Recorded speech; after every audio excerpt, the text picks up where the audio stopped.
ए भाऊ, असा का थांबला? पुढे चल, अंधार होतोय पहा. मागून येऊन एकाने जाग केल्यावर सिद्धाने त्या व्यक्तीला विचारलं, अण्णा, इथे श्रीशैलच्या सूर्यसिंहासनाचा मठ कुठे आहे? ये, मी तिथेच चाललो आहे.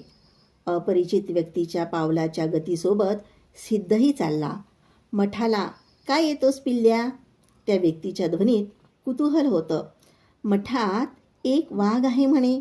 त्या वाघाच्या मिशा धरून झोपाळा खेळायला जात आहे. सिद्धाच्या ध्वनीत एक चपराक मारावी अशी युक्ती होती. असं म्हणू नको भाऊ, तो वाघ काही सामान्य नाही बेटा. बालसिद्ध म्हणाला. मग त्या वाघासोबत झोपाळा खेळायचं सामान्य आहे का? त्या व्यक्तीने चालतच सिद्धाचं मुख पाहिलं.